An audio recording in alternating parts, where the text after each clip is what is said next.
Hola, muy bienvenidos y bienvenidas al segundo café científico del ciclo 2020 en la Universidad de la Frontera en modalidad de teletrabajo desde nuestras casas. Estamos en directo por la señal abierta de UFROvisión y por todas las plataformas digitales de UFRO Medios. La invitación es que nos acompañe durante este ciclo 2020 con diversos temas que vamos a estar compartiendo, conversando con distintos invitados, sobre todo en el contexto en que nos encontramos, una pandemia por COVID-19, pero también nos interesa estar abordando, por supuesto, las consecuencias que esto va a traer a corto, a mediano y a largo plazo.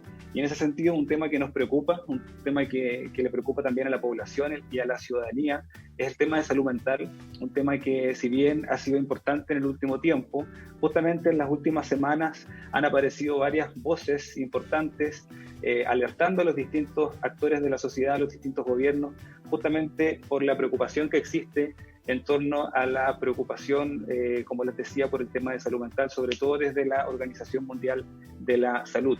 En ese contexto, hoy día nos acompaña la doctora Vania Martínez. La doctora Vania es psiquiatra, es académica de la Universidad de Chile y además es directora del Núcleo Milenio IMAI. Y también por parte de la Universidad de la Frontera, hoy día está con nosotros el doctor Manuel Ortiz. Él es doctor en psicología de la salud y académico de la Universidad de la Frontera y además director del programa de doctorado en psicología de nuestra universidad. Vania, Manuel, bienvenidos al Café Científico en línea de la UFRO. Muchas gracias. Alex. Gracias por acompañarnos. En primer lugar, comentarles y consultarles a ambos sobre cómo ha ido avanzando sobre todo este tema en la mesa social.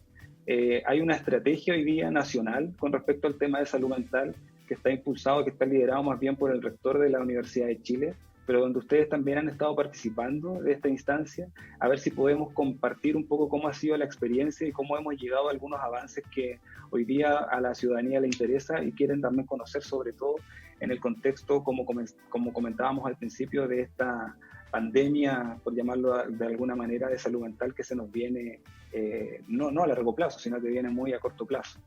Vania. Efectivamente, al rector de la Universidad de Chile, Nicolás Vivaldi, se le hizo el encargo de formular una estrategia para enfrentar el salud mental, un plan de estrategia nacional.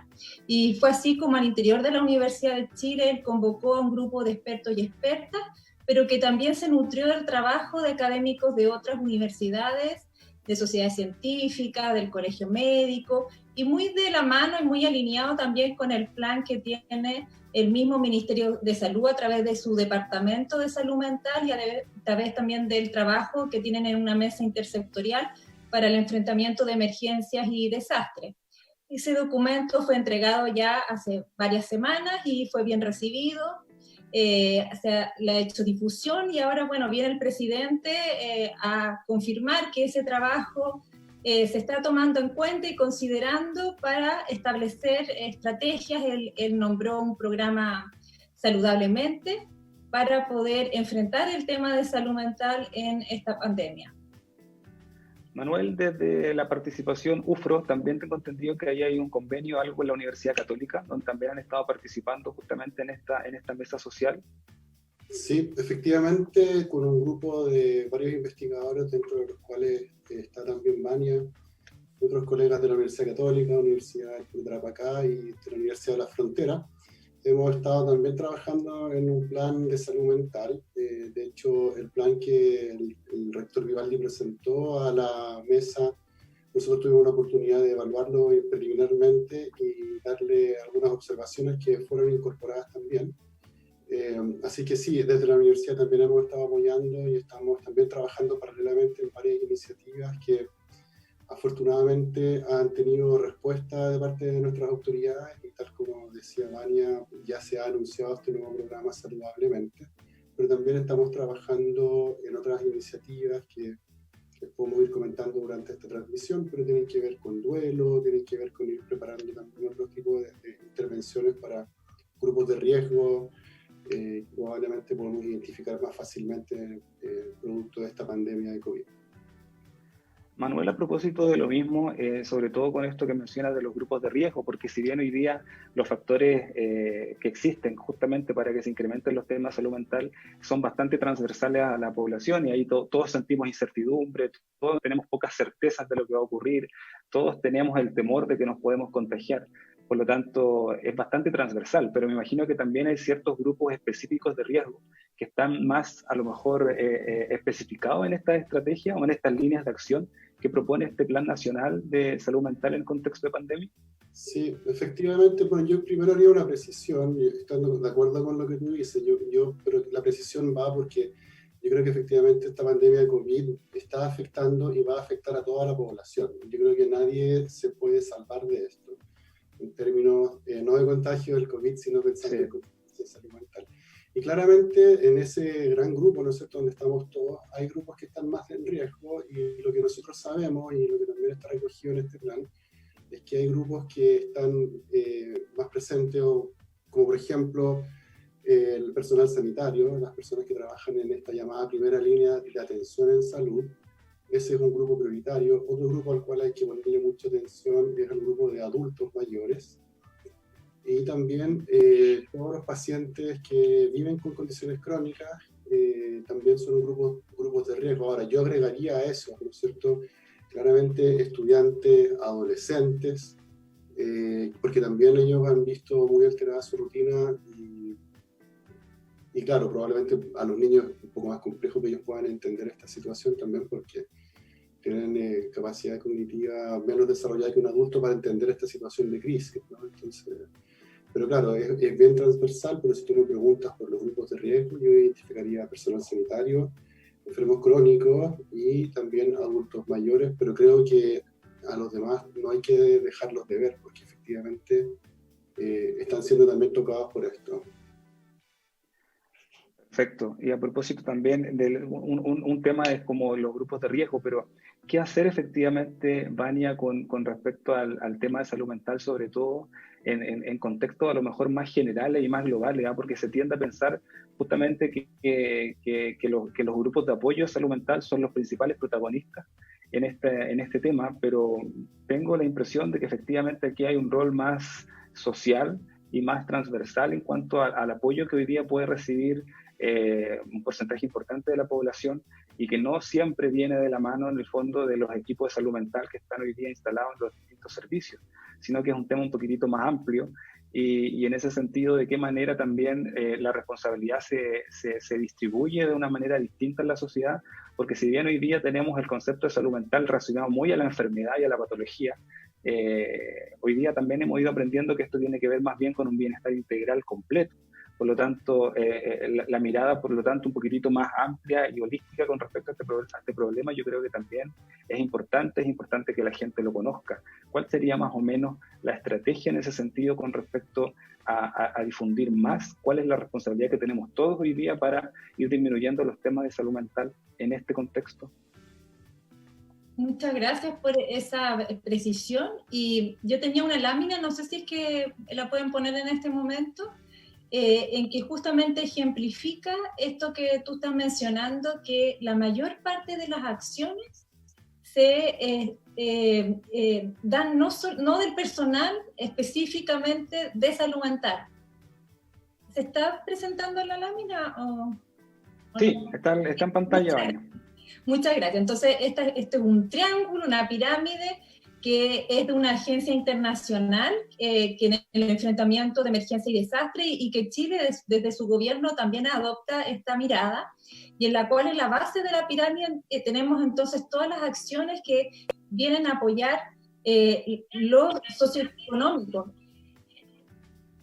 Y entonces, por lo tanto, medidas como un ingreso mínimo a las familias son medidas que vienen a aportar también a salud mental. Y si ustedes se fijan, solamente es la punta de la pirámide en la cual los encargados de ejecutarlas son los especialistas en salud mental, psicólogos, enfermeras de salud mental, terapeutas ocupacionales, trabajadores sociales, psiquiatras y médicos de salud mental. Entonces, la mayor parte de la población se va a ver beneficiada de acciones que provienen de otros actores. También muy relevante la acción que puede tener en este momento la atención primaria, porque es la atención primaria la que conoce su territorio, sus recursos, sus vulnerabilidades, y es a ese sector al cual también debiera ir dirigido un programa con mayores recursos y con mayores facilidades para que ellos puedan dirigir sus acciones a toda la población.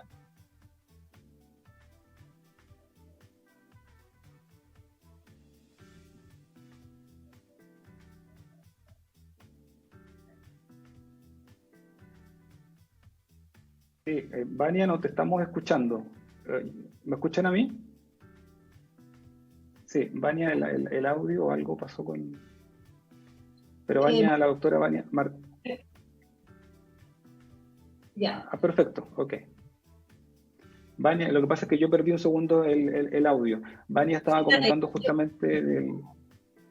Sí, lo que yo comenté es reforzando lo que tú habías dicho, exactamente, que la mayor parte de las acciones para apoyar una buena salud mental, que como también tú bien decías, salud mental no estamos hablando solo de enfermedades mentales, sino también de un bienestar integral de la población, están a cargo de otros actores no especialistas en salud mental. Y sin duda igual es importante que haya especialistas en salud mental también involucrados en un plan integral. Por supuesto. Sí, al final es un apoyo bastante integral, pero se tiende a pensar justamente que solamente los equipos de salud mental o los equipos especializados son los responsables de entregar los lineamientos generales. Yo creo que eso es importante irlo comentando con las personas, porque finalmente hay otras responsabilidades de otros actores que yo creo que es importante ir comentándolos. Hoy día la escucha, el diálogo, la empatía con muchos de los problemas que hoy día están sucediendo, la sobreinformación, la desinformación, creo que también ayudan a que efectivamente vayamos incrementando estas prevalencias.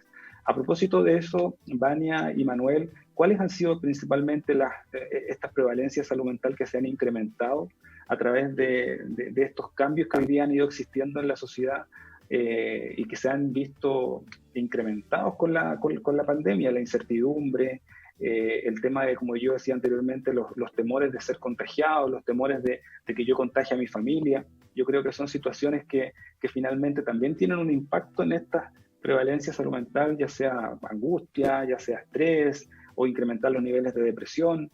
¿Cuáles son principalmente estos problemas que se pueden ver bastante exacerbados o menos exacerbados con este conjunto de factores que tienen que son el resultado finalmente de esta pandemia?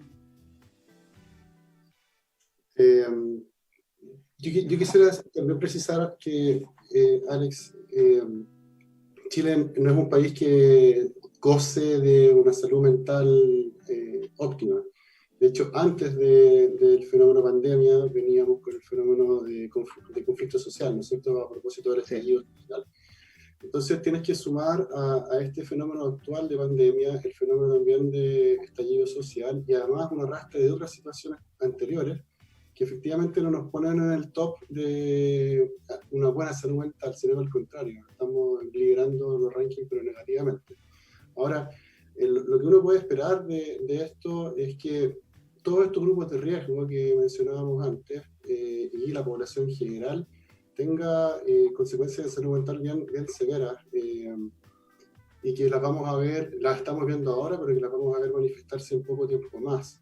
Por ejemplo, cuando uno mira los estudios que se han hecho con población de asiáticos y algunos estudios que ya están circulando en relación a población española e italiana, lo que uno ve, por ejemplo, en personal de primera línea sanitario, es que el 50% de ellos, esto es uno de cada dos, ¿no es cierto?, tiene alta sintomatología ansiosa, tiene alta sintomatología de estrés psicológico, problemas para dormir, problemas para conciliar el sueño, inquietud, irritabilidad, que son síntomas típicos, ¿no es cierto?, que uno puede ver que emergen en situaciones como esta. Y ellos lo tienen, ¿no es cierto?, porque efectivamente están en esta primera línea donde se está poniendo en juego la vida de ellos. Ahora, yo apostaría, porque en Chile aún no tenemos estudios de consecuencias psicológicas recientes. Yo sé que se están haciendo estudios en relación a aquello, pero yo apostaría por números similares. No veo por qué nosotros pudiésemos tener mejores números o mejores resultados que otros países considerando lo que yo te decía anteriormente, que veníamos ya arrastrando una crisis social antes importante y que nos estábamos rankeando en los puestos altos de salud mental. Súper importante ese último punto. Con respecto a eso... Y también te podría agregar, Alex, que ¿sí? en el fondo un poco para complementar también lo que estábamos conversando anteriormente sobre esta política de atención en salud mental, ¿no es cierto? Que es que efectivamente uno también puede esperar que esto no tenga buenos resultados, porque si tú miras un poco cuál ha sido la estrategia que se ha adoptado para manejar la crisis de COVID, a mí me da la impresión que ha sido un abordaje que ha articulado poco a otros ministerios, ¿ya? Entonces, por ejemplo, cuando tú, efectivamente, el confinamiento o hacer cuarentena es la mejor estrategia desde un punto de vista médico, ¿no es cierto?, para prevenir que haya un contagio. Sin embargo, tú no puedes pensar esa estrategia sin considerar aspectos de salud mental, sin considerar cuáles van a ser las consecuencias que eso va a tener en la población. No solo por el hecho de estar confinado, ¿no es cierto?, porque sabemos que es distinto vivir un confinamiento donde tú tienes espacio suficiente dentro de tu casa para moverte libremente que cuando tú estás hacinado, por ejemplo. Ese es un aspecto que obviamente a mí me entran dudas de que se haya o no se haya considerado al momento, ¿no es cierto?, de tomar estas decisiones. Pero por otro lado también vemos las noticias y vemos que hay gente que está saliendo a las calles en este momento porque dice que no tiene dinero, no tiene con qué comer.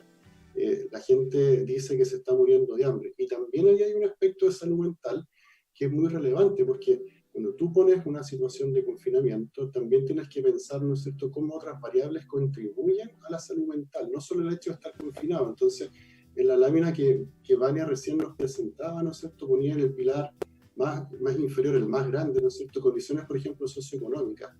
Y también nos tenemos que preguntar, y yo estoy completamente de acuerdo con eso, ¿no?, que efectivamente hay situaciones estructurales, hay situaciones ambientales, donde cada uno de nosotros vive, que también van a ser determinantes sociales en este caso de salud mental. Y por eso cuando yo hago el punto de que creo que esto está afectando transversalmente a todos y a todas, es porque efectivamente me da la impresión de que se ha abordado, ¿no es cierto?, no en forma intersectorial como debiera ser, sino que más bien en forma parcializada y con poca interacción entre los ministerios. Y eso debería entonces significar que tengamos mayores consecuencias, ¿no es cierto?, en salud mental, en términos de alteración de salud mental. Eso es súper relevante porque además el tema de los determinantes sociales justamente tiene un impacto directo. Sí, efectivamente los determinantes sociales típicamente son poco considerados, pero bueno, yo creo que la situación pandemia es algo que efectivamente te da la oportunidad de analizar el fenómeno y darte cuenta de la importancia que estos tienen en el manejo de la crisis sanitaria que tenemos en este momento, pero también en el manejo que vamos a tener que tener a posteriori. Nosotros sabemos que en este momento la gente tiene, tú lo has dicho muy bien, ¿no? Incertidumbre, temor al contagio, pero vienen otras cosas, temor a perder el trabajo, temor, ¿no es cierto?, los estudiantes universitarios, qué va a pasar con su educación, los mismos los papás van a mandar o no van a mandar a los niños al colegio después. Hay una serie de cosas que se están instalando en la sociedad y que vamos a tener, ¿no es cierto?, que ver cómo nos hacemos cargo después, porque efectivamente son determinantes importantes que van a tener una implicancia relevante a la hora de hablar de salud mental. Sí, bueno, para ir interactuando un poquitito con las personas que nos están viendo. ¿Me escuchan, cierto? Sí. Sí, perfecto. Mauricio Díaz también comentaba a través del fanpage de Ufromedios si los trastornos mentales que se han detectado en esta pandemia tienen directa relación con el estilo de vida que hemos adoptado.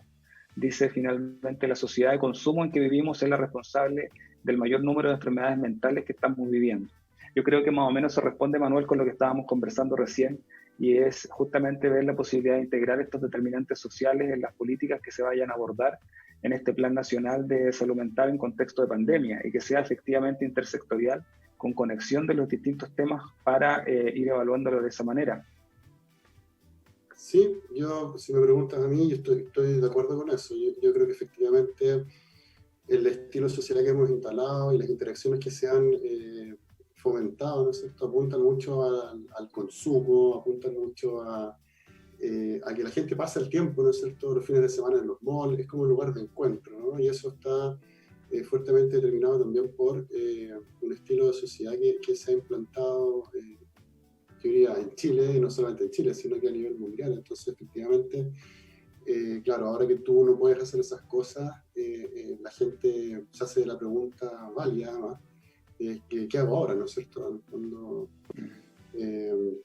Y yo creo que en ese escenario, Alex, también hay que mirar esta crisis como una oportunidad también, una oportunidad para ir redefiniendo interacciones, para ir redefiniendo cuestiones valóricas, ¿no? Como, ¿qué es lo más importante, ¿no? ¿Qué es lo que me define como persona? ¿Es el consumo? ¿Es comprarme una cierta marca de ropa, una cierta zapatilla? ¿O en realidad lo que me define como persona es la capacidad que tengo de entablar relaciones saludables con otras personas, de tener, ¿no es cierto?, valores, de tener un sistema de creencias que es más, ¿no es cierto?, acorde a lo que uno espera y no tan apegado al mercado. Entonces yo creo que cuando uno, efectivamente, yo sé que tú nos convocaste para conversar sobre salud mental y eso, no me quiero alejar de eso, pero también quiero hacer otro punto, y es que esta situación de crisis eventualmente también nos va a dar una oportunidad para ir redefiniéndonos también como personas, porque yo espero, ¿no es cierto?, que aprendamos finalmente, que esto también nos permita tomar lecciones, ¿no es cierto?, de qué es lo que realmente es importante y qué no lo es, ¿no es cierto? Y eso también puede tener impacto en salud mental. Súper, gracias Manuel. Vania. Sí, me cambié porque estaba perdiendo la señal y pensé que quizás no era yo el problema, así que me cambié. ¿Ahora me están escuchando bien? Sí, te escuchamos perfecto, gracias. Vania, a propósito de lo que también están consultando por las redes sociales y en base a lo que conversábamos delante, llevamos en general días más, días menos, cerca de 2 meses de cuarentena, de confinamiento, algunas comunas con cuarentenas obligatorias. ¿Qué consecuencias reales trae esto en los temas de salud mental? Cuando justamente, según lo que comentábamos al principio, hoy día tenemos un cóctel, una mezcla de factores que efectivamente nos pueden incrementar estas prevalencias de salud mental, pero la población en general, ¿cómo se va a ver afectada con respecto a este encierro, a este confinamiento tan prolongado? Porque además no sabemos cuánto queda. Sí, en la literatura hay algunas investigaciones que reportan los efectos que puede tener una cuarentena prolongada, y dentro de esos efectos están la sintomatología depresiva, ansiosa, mayor irritabilidad, y por eso también hay que ir de la mano, ver cuál es la posibilidad de flexibilizar, pero nunca se debe poner en riesgo la salud física. Entonces, por lo tanto, en este momento, por ejemplo, en Santiago, que es lo indicado, los expertos lo han dicho, tener una cuarentena total, tenemos que ver en la medida que cómo podemos acatar esto, pero también cómo podemos cuidar nuestra salud mental bajo estas condiciones. Los casos de los niños y jóvenes con espectro autista, con alguna discapacidad psicosocial, está un permiso especial para poder salir durante un periodo de tiempo, dar una vuelta, pero quizás también va a tener que ir eso pensándose en otros grupos poblacionales, porque también algunas otras personas requerirían dar esa vuelta, salir un poco al aire libre también, ¿ya?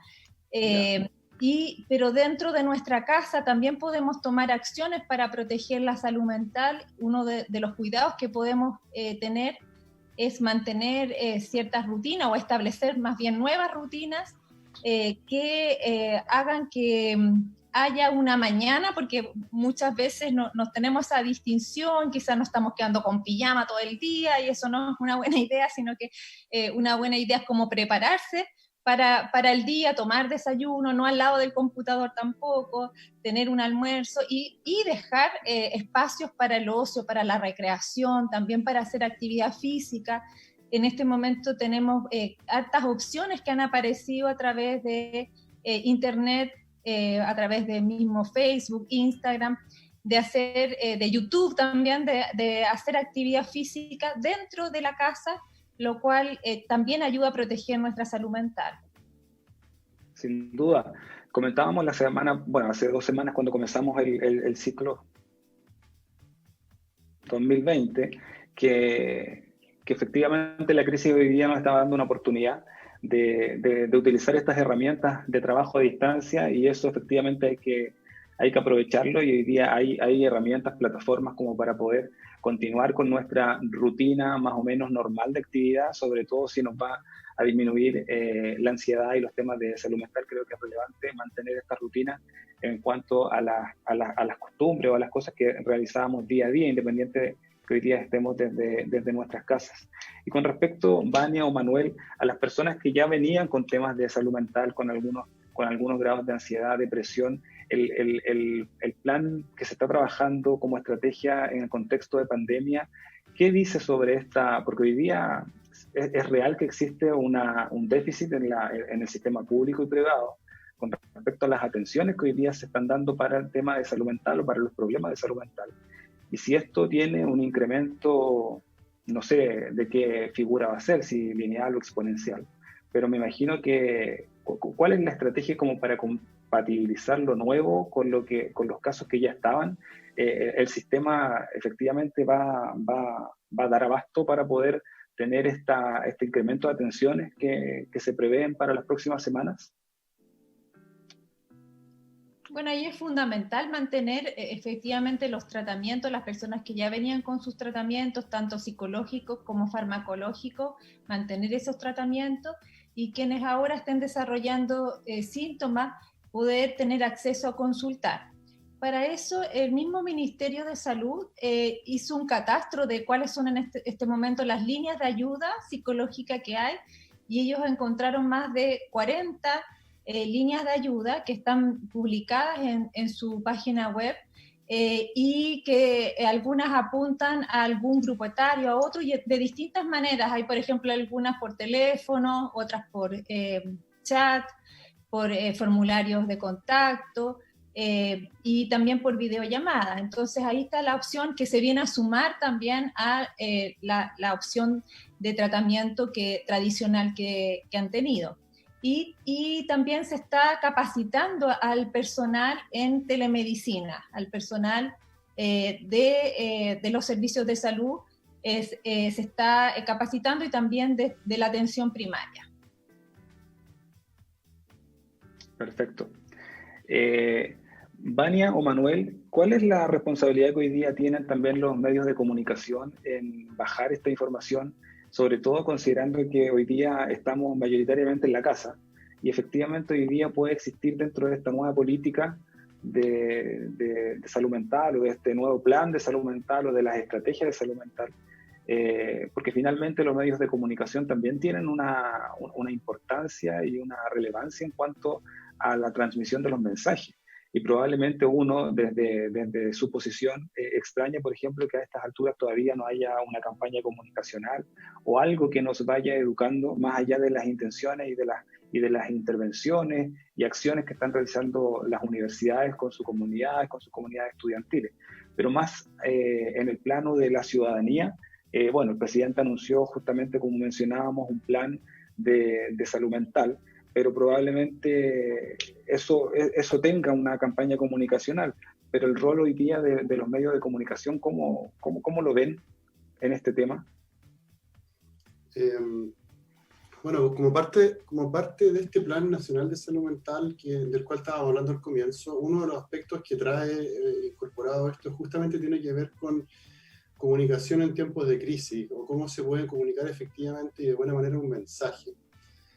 Nosotros también sabemos por experiencias acumuladas de otras pandemias, no el COVID, pero por ejemplo el SARS-2 en Canadá, que es muy, muy relevante la forma en que se comunica un mensaje en relación a todo lo que tú quieres que la gente adopte como comportamiento.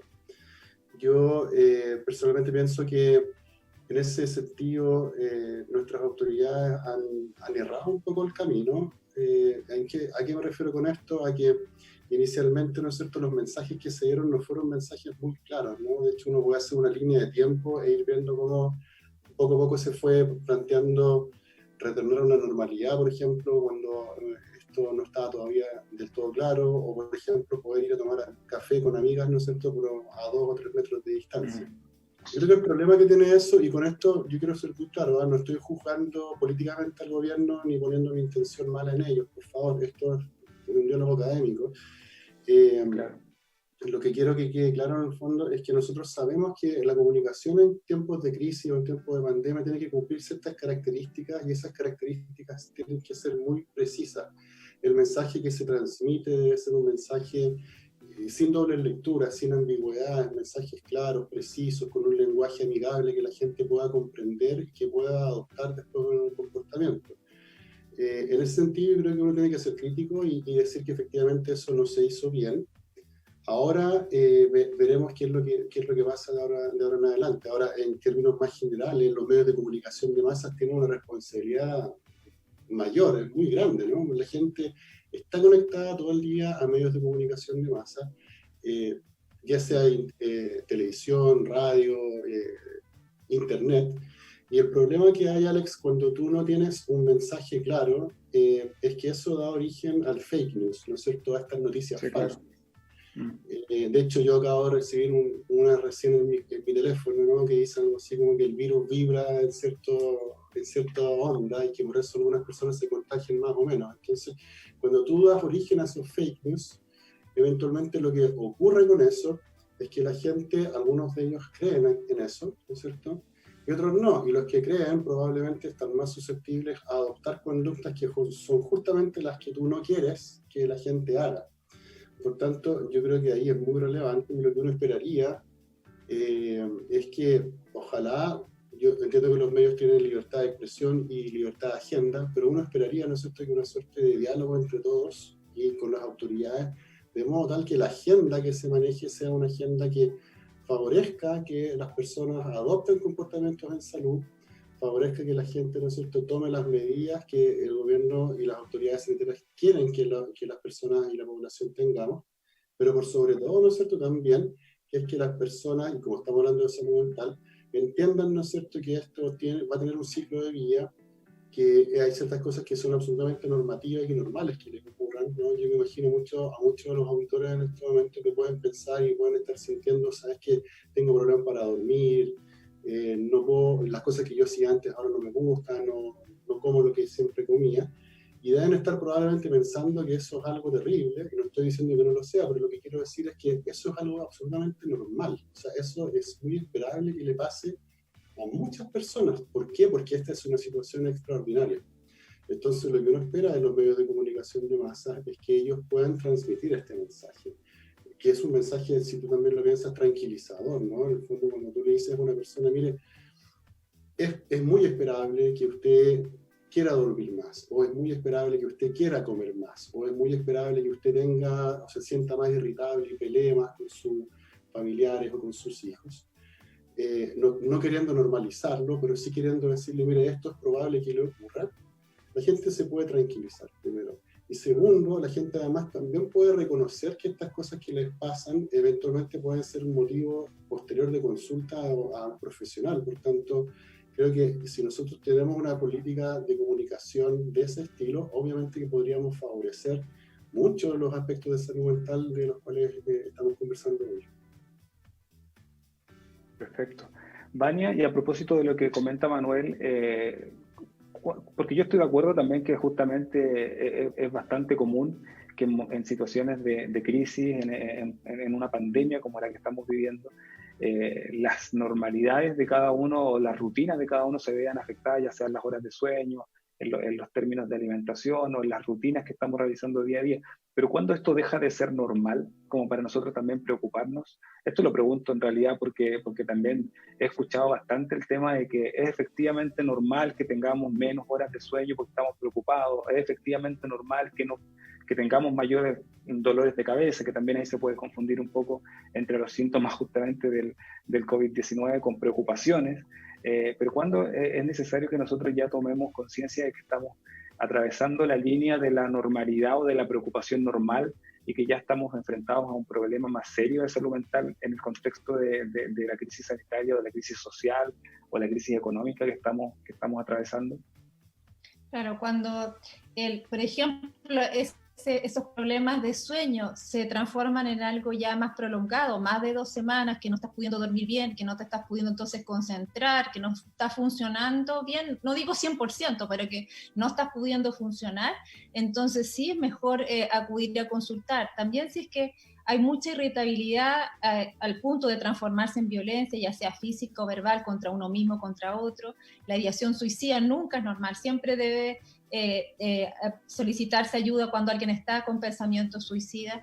Y también en el caso de personas que estén con demasiados temores, demasiadas angustias que no le permiten tener este funcionamiento, porque también hay que pensar que es muy importante que cuidemos nuestra salud mental para poder cuidar a otros, ¿ya? Entonces, por ejemplo, si queremos cuidar la salud mental de los niños, necesitamos que esos padres o las personas que estén al cuidado de ellos estén bien en su salud mental.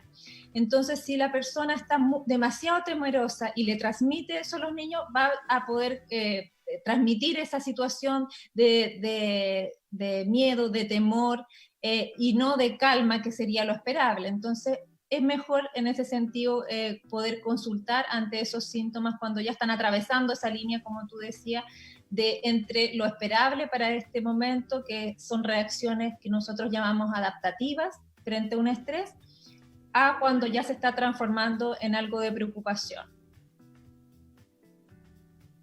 Súper. Vania Manuel, Valeria Rivera está comentando en el Facebook: soy terapeuta ocupacional y me gustaría que pudiesen indicar la importancia de las rutinas para la protección de la salud mental desde su perspectiva. Sí, en momentos de incertidumbre, que es lo que todos estamos viviendo, nuestro cerebro necesita tener cierta certeza, y esa certeza se la podemos dar con estas rutinas, armar horarios. Estos horarios, lo ideal es que sean conversados con las personas que estamos bajo el mismo techo, cómo vamos a compartir ciertas tareas o ciertas obligaciones, y a la vez también le sirva a nuestro cerebro que nosotros podamos distinguir un día de otro día. Hay mucha gente que ha dicho que como que todos los días fuera lo mismo, ¿ya? Y no debieran ser todos los días lo mismo. Por ejemplo, si mañana es feriado, si es el fin de semana, hacer algo distinto, que distinga que ese día es feriado. O, por ejemplo, decir ya, yo los días lunes y martes son los días que yo hago tal actividad, los días miércoles y jueves estas otras, entonces, o me pongo otra ropa el fin de semana, tener entonces también esa flexibilidad. Por ejemplo, si mañana es el fin de semana, hacer algo distinto. Perdón, Vania, y otra consulta que está llegando, o Manuel, que la opinión de ustedes con respecto a la presencia de psicólogos en la UCI, considerando que ya existen experiencias en otros países como Brasil y España, esta última dirigida a personal asistencial y pacientes. ¿Algún comentario con respecto a ese modelo de atención que existe en otros países? Sí, bueno, ¿Tienen algún antecedente? O sea, yo soy psicólogo, así que siempre voy a decir que es importante que haya psicólogos no solo en las UCI, ¿no? Que ojalá estén presentes en todo el amplio gama del servicio de salud. Ahora, yo creo que efectivamente en la situación de UCI deberán haber psicólogos de la salud que trabajen en esta línea y en estas áreas. ¿Por qué? Porque si tú te das cuenta, y pensando en las personas que están en este momento por COVID internadas, son personas que no siguen el ciclo normal de una persona que entra por una infección respiratoria, es decir, están mucho tiempo ellos allí internados. Algunos están con ventilación mecánica, ¿no es cierto? Y por tanto están sedados por mucho tiempo. Lo que nosotros sabemos es que una vez que estos pacientes salen de este cuadro, salen completamente obnubilados, ¿no? Producto probablemente de la sedación, pero una sedación que es muy prolongada en el tiempo. Se han hecho algunas evaluaciones breves, ¿no? Neuropsicológicas, cuando estos pacientes terminan su estadía allí, y la verdad es que puntúan muy bajo, independiente de su capital cultural que ellos tengan. Entonces yo creo que efectivamente no hay que pensar que un paciente que estuvo en la UCI por un COVID es un paciente que va a salir muy alterado desde un punto de vista cognitivo y por tanto va a necesitar, ¿no es cierto?, una recuperación.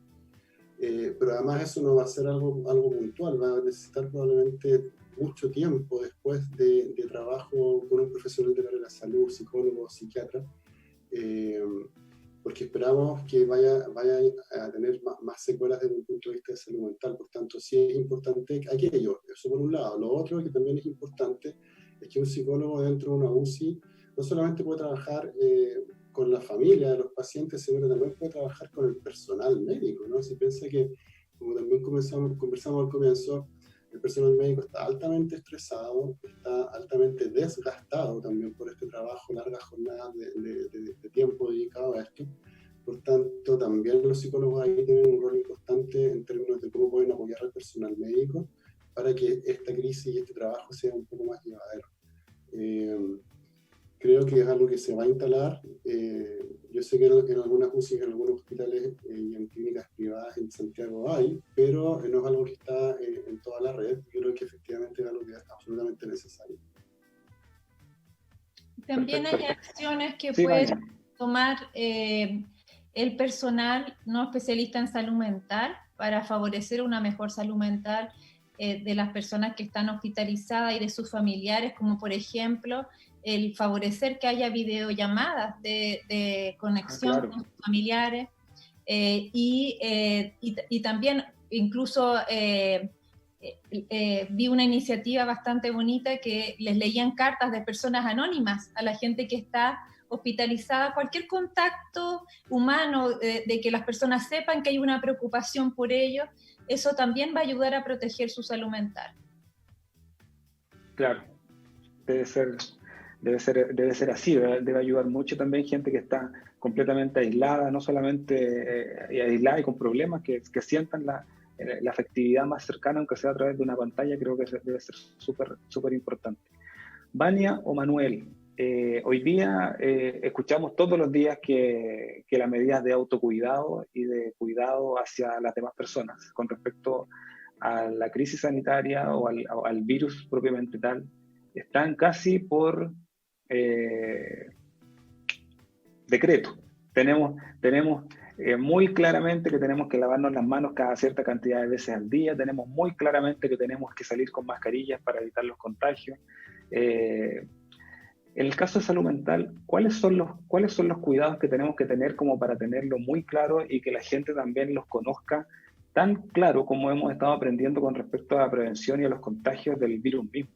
Creo que no sé si un listado de cosas, pero esos temas yo creo que también son súper importantes, que hoy día tengamos tanta claridad como lavarnos las manos y tener higiene y tratar de evitar los contagios. Creo que en el tema de salud mental debiésemos tener un par de temas que nosotros pudiésemos decir todos los días, tengo que hacer esto porque efectivamente me va a disminuir la ansiedad o me va a disminuir la sensación de carga emocional que pueda tener y que eso me lleve a otra problemática mayor.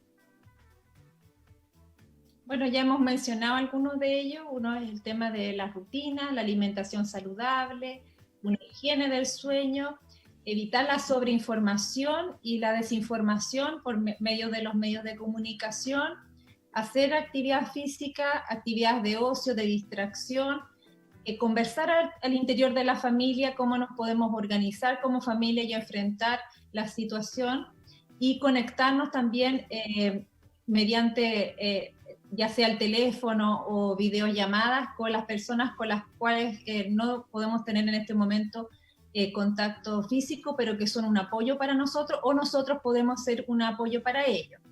Y también aceptar que no somos perfectos, que a lo mejor habíamos planificado hacer algo y no está resultando. Hay gente que está como preocupada porque debería estar, no sé, aprendiendo un nuevo idioma, aprovechando el tiempo, y eso no es lo importante ahora. Lo importante ahora es efectivamente cuidarnos todos, y para proteger nuestra salud mental, si te sirve aprender un idioma porque te distrae, está bien, pero no tampoco agregarle un estrés a tu vida con algo que debieras hacer y una lista de cosas que debo hacer. Claro. ¿Manuel? Sí, yo estoy completamente de acuerdo con Vane, ¿no? Yo creo que ponerse un estresor más o un libro más en la mochila, ¿no es cierto?, en este momento no es la mejor solución. Yo solo agregaría a eso que yo creo que es muy importante conversar. Y no solamente conversar de la situación COVID o conversar de lo que estás planificando para tus próximas vacaciones, si es que podemos tenerlas, sino que conversar también de qué es lo que uno siente, qué es lo que le está pasando con esto. Yo creo que eso es súper relevante. Por ejemplo, los niños, al ser que hay papás viéndonos, yo les preguntaría cuántas veces ellos les han preguntado a sus hijos cómo se sienten con la situación de pandemia, cómo se sienten con la situación de tener que estar no yendo al colegio y con una rutina completamente diferente. O cuántas veces uno le ha preguntado a su pareja, a su señora lo mismo, o a sus papás. Nosotros en psicología, en salud mental y en ciencias sociales hablamos del apoyo social, y el apoyo social es una variable muy, muy relevante, que la podemos proveer, ¿no es cierto?, también con cosas materiales, como por ejemplo yo te mando a dejar a mis papás, ¿no es cierto?, comida a la casa, que es un tipo de apoyo, pero probablemente el apoyo emocional, el apoyo afectivo es el más relevante, y una buena forma de hacerle notar eso a la gente es justamente dando estos espacios para conversar de qué es lo que nos está ocurriendo, de cómo nos estamos sintiendo con esto. Porque creo que en general en la idiosincrasia chileno no está mucho esto de comentar, ¿no es cierto?, cómo se siente uno con las cosas, ¿no? En los hombres es muy extraño, ¿no?, que uno diga, me siento ansioso, me siento... Por este estereotipo, ¿no?, casi de que los hombres no tenemos permitido darnos esos lujos, ¿no? Entonces, yo creo que es bien relevante a todo lo que Vania dijo, estoy completamente de acuerdo. También es tener esta posibilidad, ¿no es cierto?, de irse regulando efectivamente, emocionalmente, y la forma de hacer eso es hablando de las cosas que uno le pasa y de lo que uno siente. Sí, hay un tema que me estaba olvidando que es fundamental, es no a la automedicación y tampoco al exceso de alcohol y al consumo de drogas, ya que cuando también tú me preguntaste, Alex, cuándo uno distinguir esa línea de cuándo debo pedir ayuda, efectivamente, si hay personas que están en este momento con consumo perjudicial o abuso de alcohol y drogas, son personas que requieren apoyo, que es mucho más difícil probablemente en esta situación de confinamiento para esas personas que ya venían con algún problema en ese sentido. Pero para cuidar nuestra salud mental no ayuda el exceso de alcohol, ni tampoco el consumo de drogas, ni la automedicación. Perfecto. Vania, a propósito de lo que estábamos comentando recién con respecto a mantener las rutinas y a establecer las actividades diarias que uno mantiene dentro de su día a día sin recargar cosas extras que justamente significaría un peso. Eso probablemente lo podemos llevar bien desde las voluntades que tengamos, pero ¿qué pasa con respecto a mantener un sistema de vida relativamente normal cuando vemos que de la ventana para afuera en realidad no tenemos nada normal? Y lo consulto porque efectivamente llega una pregunta a propósito de eso que dice, ¿qué opinan respecto a la continuidad de ciertas actividades como del tipo académicas, por ejemplo, teletrabajo, entre otras, en este contexto de pandemia y el impacto de esto en la salud mental? Porque puede tener las dos miradas. Por un lado, yo he escuchado gente que dice, necesitamos que las personas estén activas, que estén con sus rutinas, que mantengan su sistema de vida relativamente normal desde la puerta de la casa hacia adentro. Pero también es difícil abstraerse de todas las preocupaciones que están ocurriendo y finalmente estas obligaciones entre comillas, que son parte de nuestras obligaciones y rutinas diarias, pueden transformarse también en una carga y probablemente no todas las personas tengamos la misma capacidad de sobrellevarla. Hoy día tenemos las universidades completamente virtuales, estamos con semestres online, pero también debemos reconocer que no todos los estudiantes tienen probablemente una condición óptima para llevar una situación como esa, y más allá de la rutina diaria del estudio que realizarían de manera normal, también eso puede transformarse en una carga y en un estrés adicional cuando las condiciones no están dadas. Claro, y ahí muchas de las recomendaciones que nosotros estamos dando son muy generales y hay que considerar la individualidad de cada familia o cada persona que está viviendo esto, porque probablemente es distinto una persona que está a cargo de la crianza de niños pequeños o está a cargo del cuidado de personas mayores con demencia. Va a ser distinto la carga que está teniendo, y también, obviamente, si es que no tiene una adecuada conexión a internet o un lugar de trabajo que sea también adecuado, qué pasa en una familia en que hay varios niños que van al colegio y no se tiene un dispositivo para cada uno para que puedan conectarse a distancia. Entonces, bueno, esas consideraciones obviamente hay que tenerlas, y por lo tanto sí, ahí a conversar también con los jefes que están a cargo, pero también para algunas personas, ¿sabe, Alex? Alguien me comentaba la semana pasada que la secretaria le decía, por favor, deme algún trabajo. O sea, para algunas personas, sí, es importante sentirse que continúan con algo de su vida, con esa certeza, pero para otras personas tienen que flexibilizarse los plazos, la carga que están teniendo también, ¿ya? No sabemos cuánto esto va a terminar, pero todo nos dice que si no tenemos una vacuna o un tratamiento efectivo, es muy difícil que retornemos a todas nuestras actividades tal cual como las veníamos trayendo desde antes, ¿cierto? Entonces, sí. ¿Cómo podemos ir igual pensando en estas actividades que ahora estamos teniendo, que todos estamos aprendiendo, porque yo creo que nos hemos equivocado también en trasladar, por ejemplo, el sistema de clases presenciales tal cual a uno virtual, porque la gente que tenía experiencia en cómo se hace educación a distancia, todos nos dicen que no es lo mismo, o sea, no, hay otras formas y otras formas de uso y que se le puede sacar mucho provecho. Entonces, también estamos en eso de adaptarnos, pero tendríamos que pensar que, aunque sea una transición, va a ser una transición muy probablemente por varios meses, si no es que un año o más, ¿ya? Entonces, es ahora donde podemos ir adquiriendo esas habilidades, pudiendo ver cómo nos logramos organizar mejor, pero todo esto en una base también que se requiere de un apoyo del gobierno para que la gente pueda mantener ingresos mínimos. Hay mucha gente que está perdiendo sus trabajos, entonces no le podemos pedir a esas personas que no se estresen, no se angustien, si están con esta situación que es muy, muy real y que se requiere abordarla también. Claro. ¿Manuel? Sí, yo estoy de acuerdo con Vania. Yo creo que la fórmula mágica no existe, pero indudablemente de tratar de buscar un buen equilibrio, ¿no es cierto?, entre las demandas que tengo y cómo responder a esas demandas puede ser una buena recomendación. Es difícil, por supuesto, porque vivimos en esta incertidumbre y ese es el problema, ¿no? No sabemos cuánto tiempo va a durar esto, no sabemos si es que vamos a mantener nuestro trabajo, no sabemos si es que los niños van a volver al colegio o no, si es que van a volver bajo qué condiciones van a hacerlo o no. Yo creo que es una oportunidad, como te decía al comienzo, también de repensar el mundo del trabajo, por ejemplo, de repensar el mundo de la educación universitaria. Yo me imagino que después de esto nuestras dinámicas laborales también deberán flexibilizarse, o sea, hemos sido capaces de demostrar que podemos tener reuniones online, no tenemos que estar necesariamente en nuestros puestos de trabajo, podemos tener reuniones de trabajo online con otras personas de las regiones, como en este momento estamos con Vania, ¿no es cierto? Entonces, yo creo que vamos a tener que repensar también el mundo del trabajo, vamos a tener que flexibilizar ciertas cosas, lo mismo en términos del mundo académico, con estudiantes universitarios también.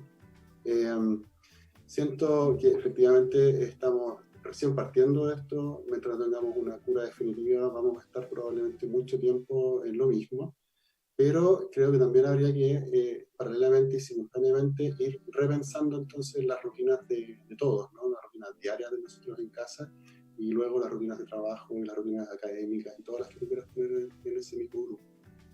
Sin duda, estoy súper de acuerdo que finalmente esto se transforma en una oportunidad, no solamente para las universidades, sino que para un sistema, para la sociedad completa.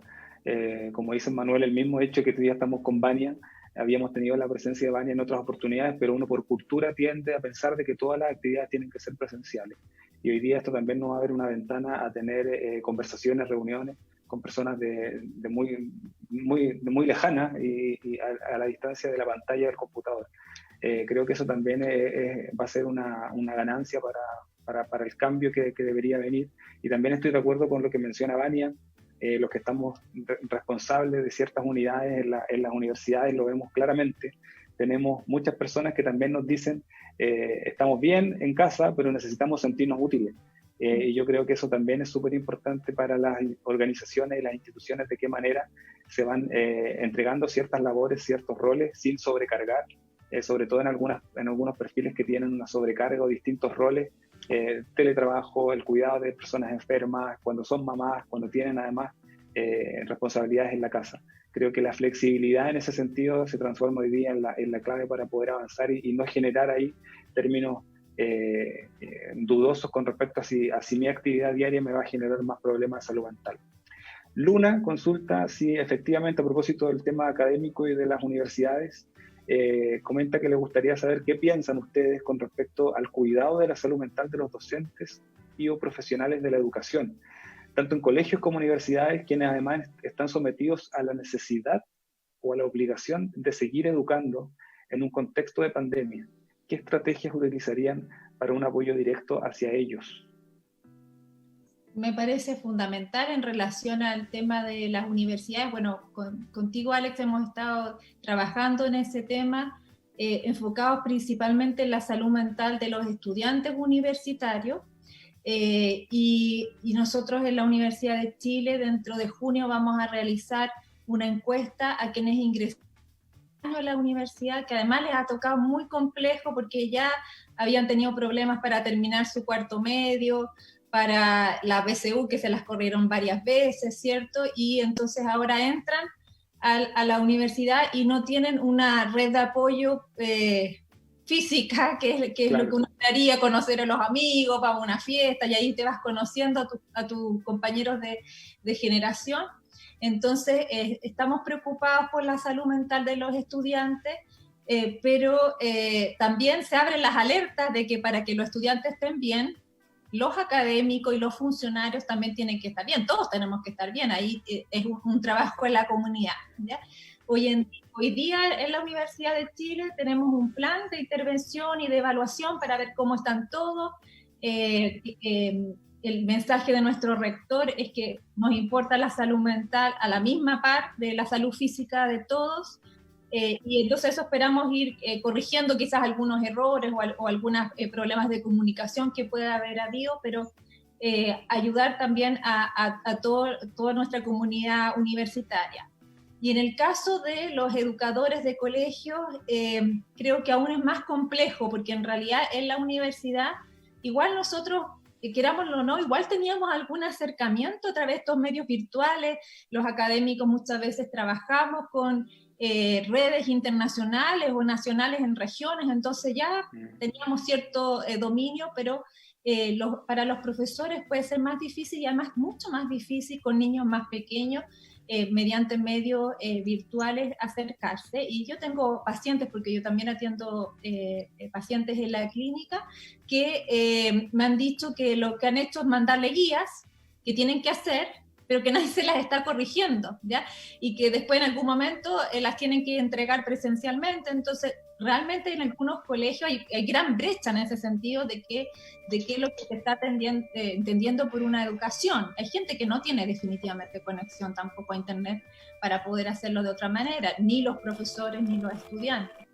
Entonces, para los profesores, que nosotros creemos que es fundamental que ellos estén bien y que además prioricemos la educación socioemocional de los estudiantes de colegios versus los aprendizajes cognitivos.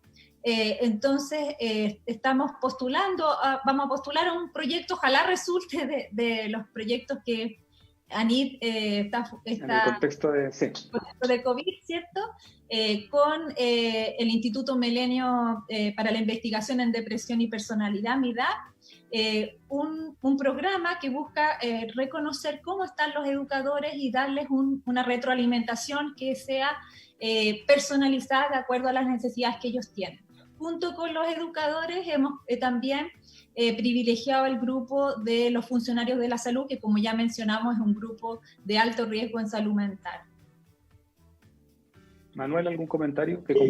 Yo agregaría a eso, primero que nuevamente me parece que la comunicación que se ha manejado no es del todo correcta. Yo pienso que efectivamente uno esperaría de las autoridades que haya un discurso más claro en términos también de cuáles son las metas de aprendizaje para este año. Hemos hablado recientemente de flexibilizar. Yo creo que efectivamente también hay que flexibilizar el currículum y en términos de cuáles son los contenidos que se tienen que aprender este año, vamos a tener que adaptarnos a eso. Probablemente no se va a poder aprender lo que estaba. Pensar, por ejemplo, en hacer un CIMSE, creo que es absolutamente irrelevante, ¿no es cierto? Efectivamente, yo creo que los profesores, históricamente los profesores siempre han puntuado alto en burnout, ¿no? Que este como, problema de salud, ¿no es cierto?, que ocurre cuando tú estás en contrato directo de personas. Probablemente ellos en este momento, si hacemos un estudio en eso, van a puntuar mucho más alto también. Y creo que eso pasa porque efectivamente no está claro hasta dónde ellos tienen que llegar, qué es lo que tienen que enseñar, cuál va a ser el currículum que se tiene que pasar.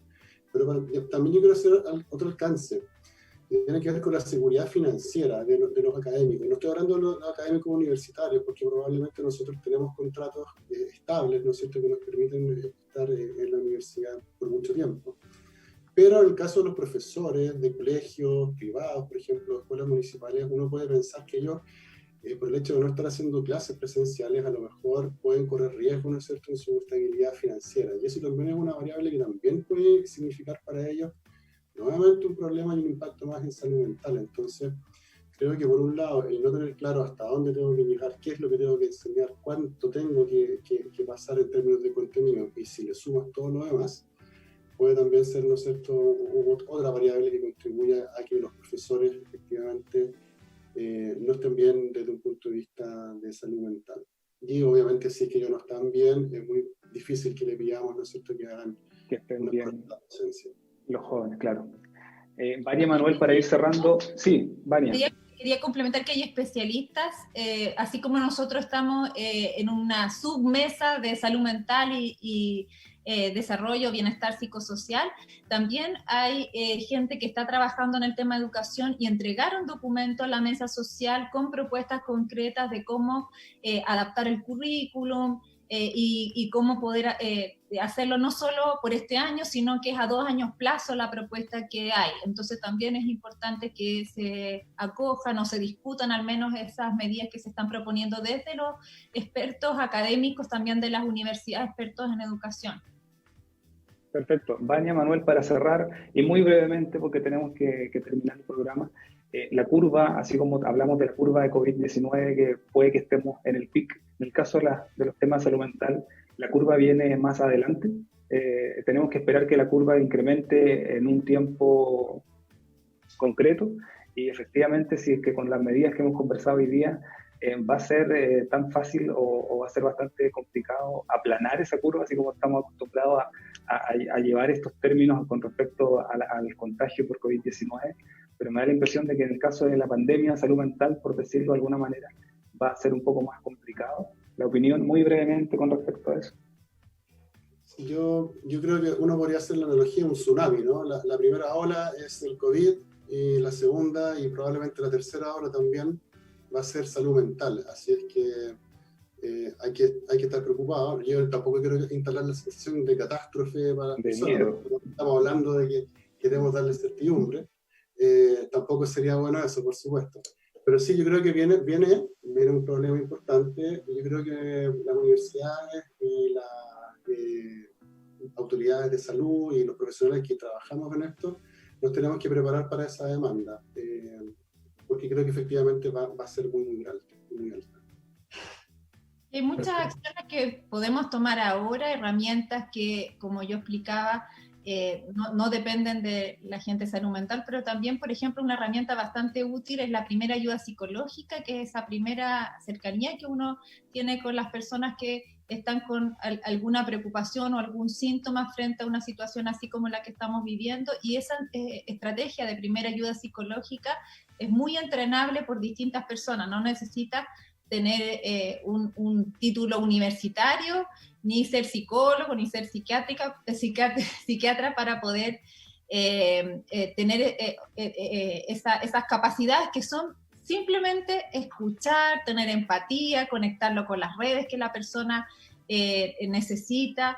Y como decía Manuel, conversar es algo que yo creo que muchos tenemos bastante desarrollado y que es la oportunidad para que podamos hacerlo.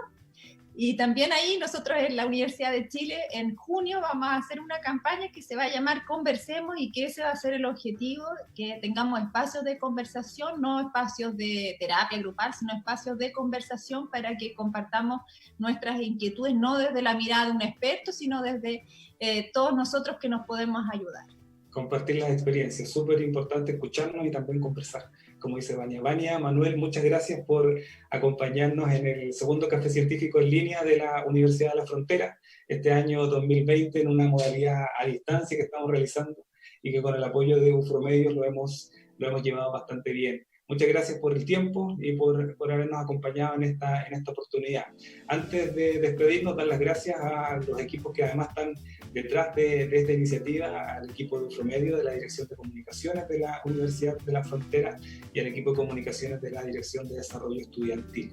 Viene un fin de semana largo y también hay que ser responsables, por lo tanto aprovecho la oportunidad que tenemos hoy día para entregar el mensaje de que nos cuidemos. Apareció un pic justamente de casos por las celebraciones, como dijo la autoridad con respecto al Día de la Madre. Viene un fin de semana largo, ya habíamos visto en las noticias que hay hartos tacos en las salidas de algunas ciudades, no en la nuestra porque estamos con cordón sanitario, pero el llamado es a que los que podemos estar en casa, yo creo que hay que hacerlo para evitar que esto siga incrementando y sigamos con el incremento de contagios que estos últimos días ha sido muy importante. Así que si podemos estar en casa, y yo creo que es la única estrategia que podemos hoy día implementar y hacer el llamado para nuestra comunidad también universitaria. Nosotros nos vemos en el próximo Café Científico de la Universidad de la Frontera. Que estén muy bien, cuídense y buenas noches.